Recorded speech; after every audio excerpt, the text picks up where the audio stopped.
Welcome to the 5th day of NEP PDP program. Today we have had 4 days of session, and I hope it has been more of understanding than learning for all of you. हम लोग का भरसक प्रयत्न है कि आप लोग इसको NEP 2020 के अलग अलग पहलुओं को अच्छे से समझ पाएं और आपस में हम डिस्कशन करके इसको अच्छे तरीके से अपनाएं। आज का session today we have with us doctor Madhu Parhar, professor Stride. She'll be speaking on NEP 2020, Technology Enabled Learning. We are very fortunate to have Professor Parhar taking up this session because she is most sought after teacher as far as training of teachers is concerned. In fact, in IGNOU, I think no training is complete till she takes one session. She specializes in educational technology and open and distance learning. So, colleagues, आप लोग बहुत ध्यान से ma'am की सुनिएगा और जो भी प्रश्न होगा चैट बॉक्स में डालिएगा. Welcome professor Parhar for this session, and I hope it will be great learning for all our fellow colleagues. Namaste and good afternoon to each one of you, our fellow teacher colleagues who are attending this 6-day program, online program on National Education Policy 2020. हम आशा करते हैं कि पिछले 4 दिनों में आपने जो live sessions देखे वो बहुत ही महत्वपूर्ण थे और आपको उसका फ़ायदा हुआ. आज का जो सेशन है, today's this live conferencing is on technology enabled learning. What the NEP says, NEP 2020 says about the technology enabled learning, or we can say technology integrated education. Now, for us, for each of us, the teachers, this policy document is actually like a scripture. हम सब आशा करते हैं कि आप सब ने ये 62 pages, 62 pages हैं इस पॉलिसी डॉक्यूमेंट में, वो आप सब ने अब तक पढ़े होंगे. जैसे आप देख सकते हैं 21 भाषा में ये पॉलिसी डॉक्यूमेंट जो है वो अवेलेबल है, इंटरनेट पे है, वेब पे है. कुछ तो अगर आप स्क्रीन पे देखेंगे गुजराती, तमिल और बहुत सारी भाषाओं में ये अवेलेबल है. इसको ध्यान से पढ़िए और आपको फर्स्ट पेज से, पहले पन्ने से आखिरी पन्ने तक पढ़िए और I am sure each of one we will learn through this document. तो सबसे पहले दो स्ट्रक्चर ऑफ पॉलिसी डॉक्यूमेंट आप सबको पता होगा. Why we are talking about the structure? Because it has introduction right from school education to higher education. Part 3 consists of other key areas of focus and part 4 consists of making it happen. Why these 5 are in the document? Because it has a significance. What is the significance? That it is interstructural linkages हैं.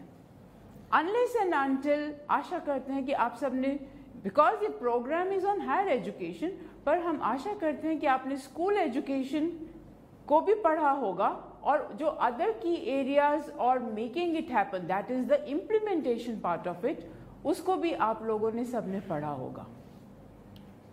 Now, because the focus of this program is on higher education, so page 33 of the policy document, जहाँ से higher education वाला section शुरू होता है, the first line it is written, higher education must form the basis for knowledge creation and innovation. That's the most important crux of what the policy document talks about. कि higher education जो है वो किसके ऊपर based है, किस लिए है? For knowledge creation, new knowledge creation and doing innovative work or innovation in higher education. उसी पेज पे 33 page number of the document there are certain problems given. We will not get into the detail because हम कह रहे हैं और हम आशा करते हैं कि आपने ये डॉक्यूमेंट अब तक पढ़ लिया है। तो उसमें कुछ पॉइंट्स लिखे हैं कि what are the problems faced by the higher education system in India. We will not get into the detail. All of us, we are aware, and the policy document is also aware. The policy also says that what are the problems involved in higher education.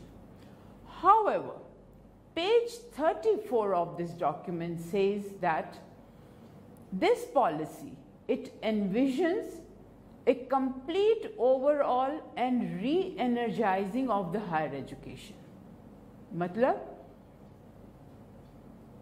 Policy document जिन्होंने बनाया, सरकार, ये सब problems जानते हैं, पर वो उनका पूर्ण विश्वास है, दे एनविजन कि हायर एजुकेशन को ओवरऑल की आवश्यकता है, इसको री एनर्जाइज करने की ज़रूरत है. That is the point which has been given on page 34. Now, on the same page, policy document में, पॉलिसी विजन में कुछ की कंपोनेंट्स दिखे हैं which are called as the key changes to the current system. मतलब क्या changes किए जा सकते हैं हायर एजुकेशन में. Point number A to point number I है पॉलिसी डॉक्यूमेंट में, पर जो पॉइंट नंबर आई है, लास्ट पॉइंट जो है, हम उसको एम्फसाइज करेंगे आज के इस प्रेजेंटेशन में, which is online education and open and distance learning. Part 3 of this document, which is titled as Other Key Areas of Focus, उसमें भी point number 23, which is given on page 50, it talks about technology use and integration. क्यों हमने पहले कहा कि हमको जो policy document पढ़ना है वो right from part 1 to point 2 to 3 and 4 को हमको पढ़ना है, because there are interstructural linkages. For example, जो पार्ट 3 है उसमें जो टेक्नोलॉजी की बात की है, इंटीग्रेशन ऑफ टेक्नोलॉजी की बात की है, वो खाली हायर एजुकेशन की नहीं है. It has talked about school education also. So that's why part 3, which is a separate part of the document, it talks about technology and how do we integrate. बहुत ही इंटरेस्टिंग पेजेस हैं of all technology के. must read carefully in your own language and you will understand कि कौन सी technology की बात कर रहे हैं. बहुत एक इम्पॉर्टेंट शब्द इस्तेमाल हुआ है, डिसरप्टिव टेक्नोलॉजी. बहुत हमारे कोलीग्स जो पिछले 3 दिन से हमारे साथ लाइव जुड़े हुए हैं, उन्होंने डिसरप्टिव टेक्नोलॉजी के बारे में बात की. AI, artificial intelligence, VR, virtual reality, gamification and so on. So all these 3 parts जो हैं या components जो हैं, key areas जो हैं, इसमें emphasize किए हैं. Again, page 59 में क्या कहा गया है? So this is important part which the document has talked. कि what should be the key initiatives taken by higher education institutions to upgrade technology, to enhance technology, to integrate technology into our system in higher education. Points we should conduct, what should be the initiatives. Point 1, pilot studies for online education. Second, digital infrastructure के ऊपर ध्यान देना चाहिए. Third, online teaching platforms and tools. Next point, content creation and digital repository. Addressing the digital divide, virtual labs, capacity building of teachers, online assessment and examination, blended learning models, and lastly, laying down of standards. So let us see what each point, how it is described and how it should be implemented. This is very important. Policy तो बन गया, ये हम सब teachers का, weather university teachers और college teachers, ये हम सब का कर्तव्य बन जाता है कि हम उसको कैसे इम्प्लीमेंट करें. Each one of us should implement these policies, these key initiatives, especially which are related to the technology in our higher education institutions. So the first key initiative which the policy talks about is that we should conduct pilot studies for online education. हम सबको मालूम है Covid आया, हम सब ने online classes लेनी शुरू कर दी, चाहे वो यूनिवर्सिटी टीचर्स थे, चाहे वो कॉलेज टीचर्स थे. पहले नहीं होता था क्या कोविड से पहले ऑनलाइन क्लासेस? बिल्कुल होता था. पर suddenly after the COVID when there was a complete lockdown, तो हम सब ने ऑनलाइन पढ़ाना शुरू किया. पॉलिसी डॉक्यूमेंट क्या कहता है कि we need to now do some studies, research करना पड़ेगा कि क्या ये ऑनलाइन क्लासेस इम्पैक्ट था, इफेक्टिव थी कि नहीं थी. डॉक्यूमेंट में कहा गया है कि institutions like NIOS, IGNOU, CIET and others, उसमें लिखा हुआ एक शब्द etcetera, should conduct these pilot studies. So it's not that we the teachers cannot do the research. हम सब के पास, whether we are college teachers or we are higher education university teachers, हम सब के पास एटलीस्ट 2020 मार्च के बाद बहुत डेटा है ऑनलाइन क्लासेस कंडक्ट करने का. हमको उस डेटा से we do small studies, we do it in our institution, वहाँ से we can go to collective institutions in our district, वहाँ से we can go and do studies in our own state. What will happen? The results of these pilot studies can be communicated to the public, not only to the public, to the government, so that we are continuously improving upon our online classes. बहुत ज़रूरी है. और पिछले 2 सालों में, अब तो खैर खुल गया है, फेस टू फेस आ गया है, बट स्टिल बहुत सारी यूनिवर्सिटीज़, बहुत सारे कॉलेजेस अब भी ऑनलाइन क्लासेस कंडक्ट कर रहे हैं. और बेस्ट एग्जांपल तो यही है, हम टेलीविज़न के थ्रू आपसे we are connected. So can we do these studies and the result be communicated and implement those results to improve our online classes. So that was the first initiative which policy document has talked about. Second initiative जो policy में कहा गया है is the digital infrastructure. कैसे improve किया जाए?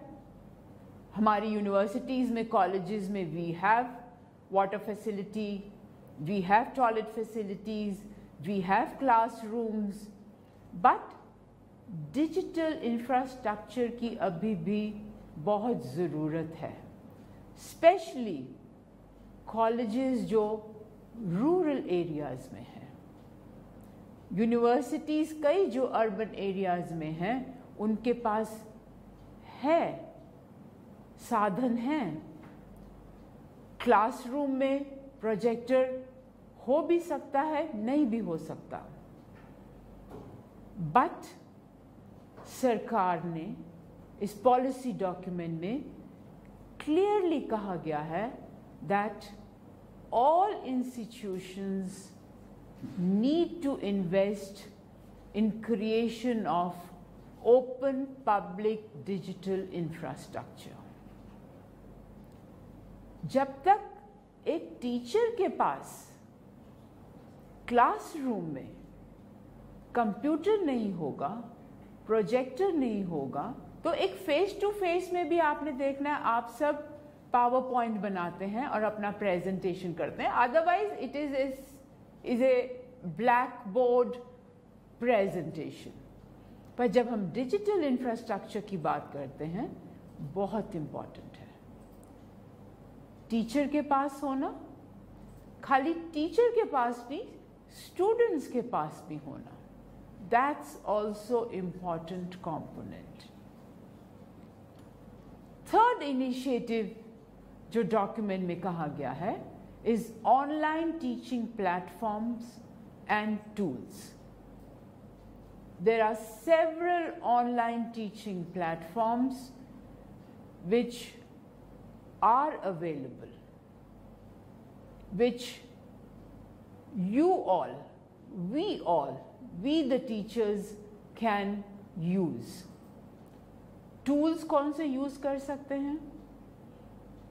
Two-way videos, two-way audios.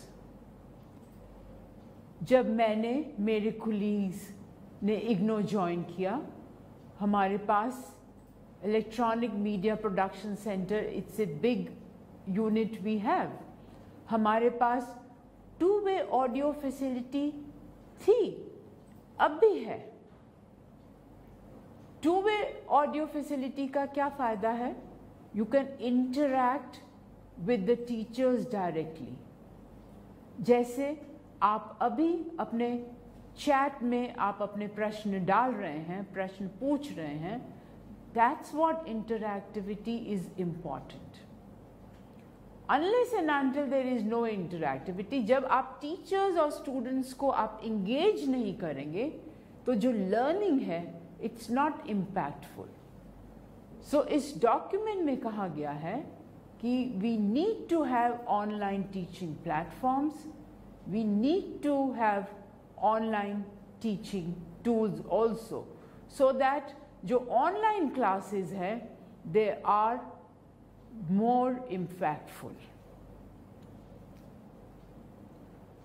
Next initiative is content creation digital repository. जब हम डिजिटल repository की बात करते हैं तो फर्स्ट डे बहुत सारे टीचर्स ने, कोलीग्स ने एक प्रश्न पूछा था, national Digital library. So that's one of the example, National Digital Library. It's a big repository maintained by IIT Kharagpur. I am sure many of you must have by this time visited this repository.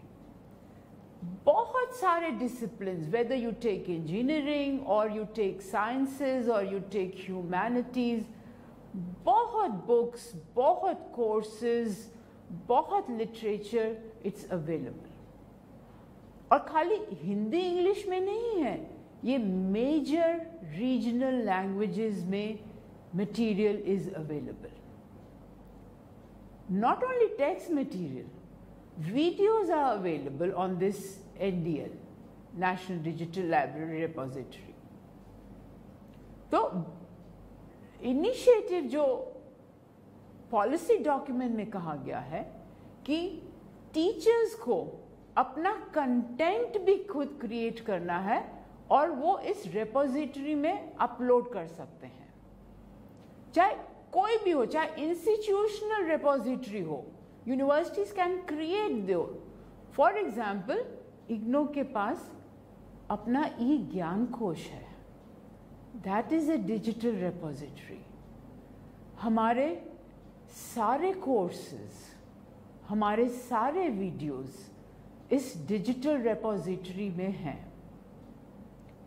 So the universities has to think that they can also develop their own repositories where teachers can upload their content. They can upload their PowerPoint presentations. They can upload their assignments. क्या फ़ायदा होगा कि एक तमिलनाडु में एक teacher ने suppose for example एक subject पे पावरपॉइंट प्रेजेंटेशन बनाया, why can't a teacher in Punjab access those PowerPoint presentations? That will be very useful. बहुत डॉक्यूमेंट में लिखा हुआ है कि आप इन डिजिटल रेपोजिटरीज पे AR VR को भी डेवलप करें, उसको भी अपलोड करें. Virtual realities, augmented realities, all those things should be created by the teachers, and that initiative we need to take. Next point or next initiative again which the policy says is about addressing the digital divide. इसमें ज़्यादा कुछ कहने की मैं समझती नहीं आवश्यकता है, क्योंकि all of us during the last 2 years during our COVID time we have experienced एक परिवार में especially in rural areas एक मोबाइल फ़ोन है, एक मोबाइल फ़ोन था, वहीं पे बच्चों के माँ बाप को भी अपना काम करना था, स्टूडेंट्स को भी अपना ऑनलाइन क्लासेस शुरू हो गई थी तो उसको अपना ऑनलाइन क्लासेस एक्सेस करना था. घर में अगर 3 बच्चे हैं तो तीनों को चाहिए. That's what the digital divide the government realised, each one of us we realised during COVID time that we need to address that. तो अगर वो नहीं है, सपोज मोबाइल नहीं है, तो हम किस चीज़ का इस्तेमाल कर सकते हैं?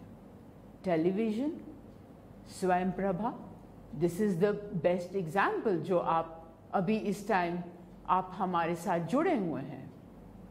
Radio, very good example. Community radios, Bharat सरकार ने कुछ 500 प्लस कम्युनिटी रेडियोज़ हैं इस टाइम जो रूरल एरियाज़ में 20 किलोमीटर के रेडियस में आप पहुंच सकते हैं. बहुत काम हुआ during COVID time community radios से. तो these community radios, television, otherwise radio, they can be extensively used for telecast and broadcast.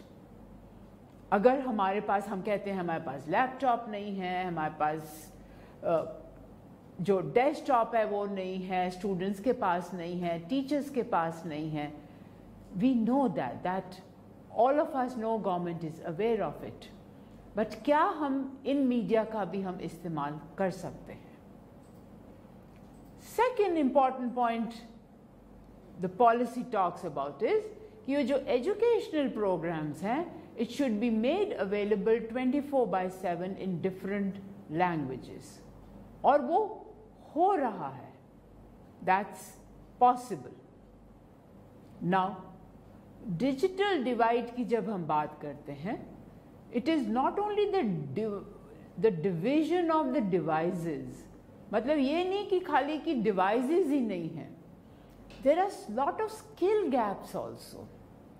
Teachers के स्किल गैप्स में अगर मैं आपको अपना ही उदाहरण दूं, तो जब कोविड आ गया, यूनिवर्सिटीज़, बहुत सारे कॉलेजेस, हम सब बंद हो गए, क्लासेस फेस टू फेस नहीं हुई. हम सबको, मेरे को भी जब ऑनलाइन करना पड़ा, सडनली बहुत सारी चीज़ें हमने सीखी कि जूम पे कैसे करना है, गूगल पे कैसे करना है, टीम्स पे कैसे जाके काम करना है. और लेट्स एक्सेप्ट इट, हम बहुत सारे टीचर्स को हमको नहीं आता था, हमने सीखा और हम सब ने सीख लिया। तो क्यों? क्योंकि ज़रूरत थी।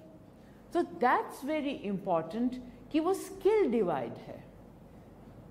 अनदर इम्पॉर्टेंट पॉइंट जो मैं यहाँ पे कहना चाहूँगी, and I am sure all of you will agree to it, is the attitudinal divide. Covid से पहले बहुत सारे, not only teachers, even the people who were at the leadership or other positions, हम सब ने ऑनलाइन एक्सेप्ट ही नहीं किया। ऐसा तो है नहीं कि ऑनलाइन कोविड पे ही शुरू हुआ, बहुत पहले शुरू हो गया था। डिजिटल इंटीग्रेशन बहुत पहले शुरू हो गया था। स्वयं तो कोविड से पहले आ गया था।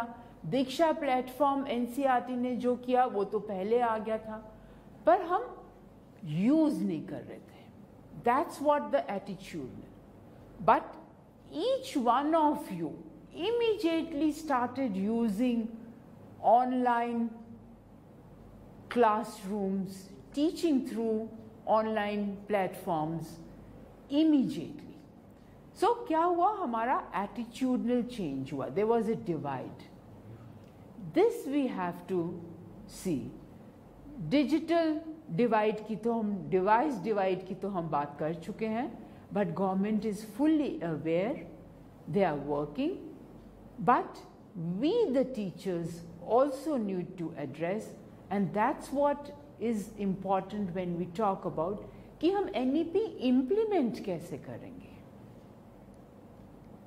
Next point, which again the document talks about, and very important initiative, is the virtual labs. अब virtual labs ऐसा तो नहीं है कि कोविड के दौरान ही आया. This is a project by Ministry of Education before COVID. बहुत सारे इंस्टीट्यूशंस हैं, specially I will talk about कि जो इतने भी IITs हैं, few IIMs और कुछ universities, higher education universities, they are the nodal agencies for virtual labs. What are these virtual labs? These are simulation. जैसे हम सब, specially this is very important for the science teachers जो physics, chemistry, biology पढ़ाते हैं, biochemistry, even computer science teachers, these experiments are available online. अगर आप Google करेंगे तो वर्चुअल लैब्स करके गूगल करेंगे तो आपको ये मिल जाएंगे. कोविड के से पहले these virtual labs were only used by engineering colleges or IITs. Teachers of the formal universities, कई बहुत सारी, I mean ऐसी बहुत टीचर्स होंगे भी जिनको virtual labs के बारे में पता होगा, पर ज़्यादातर टीचर्स को they were not aware of it. After COVID they got aware when all colleges were closed, universities were closed. Students, especially the science students, they were not able to go to the labs. तो क्या हुआ? Online class में तो teacher ने class ले ली chemistry की या physics की, पर एक्सपेरिमेंट तो नहीं हम कर पाए. एक्सपेरिमेंट्स करने के लिए तो लैब में जाना पड़ेगा. तो these virtual labs were very important. और दूसरा, खाली अब तो खुल गया हमारे स्कूल कॉलेजेस, स्टूडेंट्स जा रहे हैं लैब में, एक्सपेरिमेंट कर रहे हैं, पर आप सोचिए कि अगर हमने केमिस्ट्री में एटम्स, प्रोटॉन्स, न्यूट्रॉन्स, इन सब को, चैप्टर तो है ना, आप सबको पता चैप्टर है, हम सब पढ़ते हैं, हम सब पढ़ाते हैं, थ्योरी में कैसे पढ़ाएंगे, क्लासरूम में कैसे दिखाएंगे? तो ये जो वर्चुअल लैब्स है, ये इसके द्वारा, सिमुलेशन के द्वारा, students they are able to see it live on their own screens. I am sure all of you can promote this, freely available, कोई पैसा नहीं है लगेगा. Just go to the internet, Google it, and you will find it out. Several experiments have been done and they are successful. Universities, especially जो मैं कह रही हूँ, पहले तो IITs करती हैं, engineering colleges करते हैं, उन्होंने impact भी study किया है of virtual labs, and they find that it's very important. Try करिएगा, कोशिश करिएगा, अपने students को बताइएगा, and then let us know it is impactful, it is effective. Another point which the document talks about is training and incentives for teachers. ये हमने पहले भी कहा, हम सबको ट्रेनिंग की, कैपेसिटी बिल्डिंग की आवश्यकता है. हम सब ने, कोविड आया, जरूरत थी, हम सब ने सीख लिया जूम पे कैसे काम करना है, जूम पे जाके कैसे क्लासेस लेनी है, गूगल कैसे करना है, कैसे उस गूगल लिंक बनाना है, एंड सो ऑन. तो हम सबको कैपेसिटी बिल्डिंग की बहुत आवश्यकता है. अब भी मेरा मानना है, फॉर एग्जाम्पल गूगल में व्हाइट बोर्ड यूज किया, बहुत सारे हमारे कोलीग्स, हमारे फेलो टीचर्स ने किया होगा, पर बहुत सारे टीचर्स ने नहीं किया, है ना. बैक एंड पे अटेंडेंस कैसे लेनी है, कितने टीचर्स अटेंड कर रहे हैं, नहीं कर रहे, चैट में कैसे, कौन आंसर देगा, कैसे देंगे, उसका बैकअप कैसे रखना है, इन सब की टीचर ट्रेनिंग हम सबको आवश्यकता है. कई बार तो हम अपने आप सीख लेते हैं. Self learning is very important, and specially as adults all of us we learn on our own. और जो यंगर टीचर्स हैं, एज में जो मैं हम कह रही हूँ, वो तो क्योंकि दे आर डिजिटल नेटिव्स, उनको तो कंप्यूटर चलाना, मोबाइल फ़ोन चलाना और ये सब बहुत जल्दी जल्दी आता है. So they are learning on their own. But there are few teachers, कुछ कोलीग्स हैं हमारे, उनको इन सब ट्रेनिंग की आवश्यकता है. और पॉलिसी डॉक्यूमेंट में ये कहा गया है कि उसके साथ साथ, ट्रेनिंग के साथ साथ इंसेंटिव्स देना भी टीचर्स को बहुत आवश्यक है. Next point, online assessment and examinations. Suddenly जब कोविड के दौरान बंद हो गया, तो हम सब टीचर्स को लगा, ओ असेसमेंट कैसे करेंगे, एग्जामिनेशन कैसे लेंगे. उससे पहले भी हो रहे थे, अब आजकल तो बहुत ही हो रहे हैं. आप नीट की परीक्षा देख लीजिए, आप CUET की देख लीजिए, which is common university entrance test, सब ऑनलाइन हो गया ना. ऑनलाइन असेसमेंट भी हम लोग कर रहे हैं, एग्जामिनेशन भी हो रहा है. पर यस, जो हमने पहले कहा, हम सबको ट्रेनिंग की आवश्यकता है. This is not anything impossible, it's already happening, पर और इसमें सुधार की आवश्यकता है और हम कर रहे हैं. All of you you can learn this. Each teacher, I think आने वाला जो फ्यूचर है, each one of us we have to learn. Another very important point which the document or the key initiatives, technology integration की जब हम बात कर रहे हैं, वो है blended models of learning. Blended models, as the name suggests, कि आप कैसे blend कर रहे हैं learning को. अब तक क्या हो रहा था, हमारा सिर्फ face to face था. Classrooms जो थे face to face थे.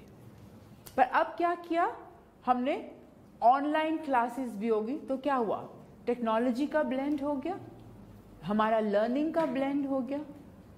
तो there are several models which talks about the blended learning, which all of you can do experiments with it. ये इसी का एग्जाम्पल ले लीजिए. आप सबको लर्निंग मटेरियल मिल गया. सबसे पहले तो आप एनरोल हुए, आपको लर्निंग मटेरियल, आपके मॉड्यूल्स थे वो मिल गए, आपके पास वीडियोस थे, आपने देख लिया, पढ़ लिया. अब क्या हुआ? पिछले 5 दिन से 1-1 घंटा आपका लाइव कॉन्फ्रेंसिंग हो रही है. What is this? This is blended. This is blending of learning. That's what it's important. तो आप बहुत सारे ऐसे एक्सपेरिमेंट्स आप खुद एज ए टीचर कर सकते हैं. उसमें डरने की बात नहीं है कि गलत हो जाएगा, ऐसे कैसे हो जाएगा. What you are doing is you are doing experimenting. Experiment से एक एक्सपेरिमेंट फेल हो सकता है, दूसरा सक्सेसफुल हो सकता है. You can do implement it. That's what important it.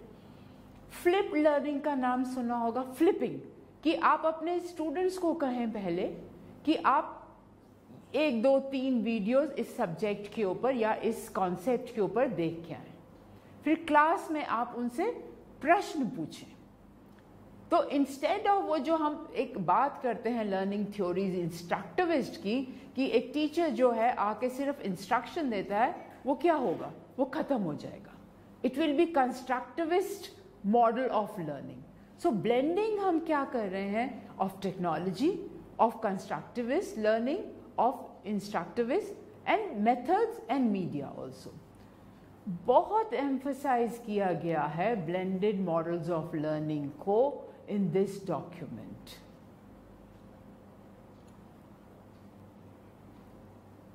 Last जो पॉइंट, इनिशिएटिव जो कहा गया है in this document is laying down the standards.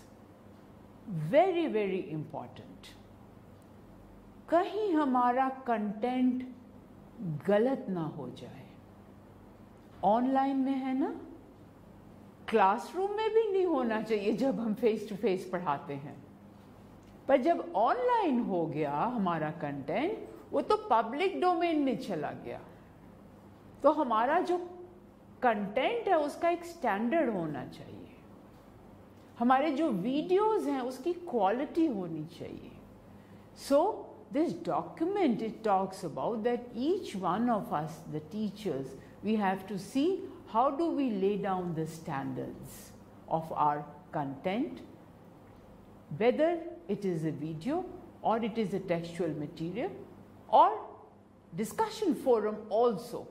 खाली यही नहीं है कि videos, हम discussion में हम क्या discuss कर रहे हैं.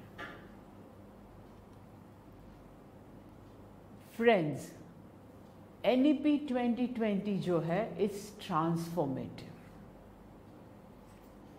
It's a very, very important transformative document which is going to transform our education system. किसके ऊपर डिपेंड करेगा? It will depend on the implementation. How we the teachers इसको हम implement करें. ऐसा नहीं है कि मैं कहूँ कि मैं एक वेस्ट बंगाल में या तमिलनाडु में या आंध्र प्रदेश में किसी कॉलेज में हूँ, मैं नहीं कर सकती या नहीं कर सकता. हम अपने लेवल पे हम इसको जितना इम्प्लीमेंट कर सकते हैं, यूनिवर्सिटीज़ में हम जितना इम्प्लीमेंट कर सकते हैं, we should do it. Lastly, document, as you all must be knowing, is available in our regional language. Read it. उसको अपनी भाषा में लिखा हुआ है, अपनी भाषा में पढ़ें. And we wish all good wishes to each one of you for policy implementation.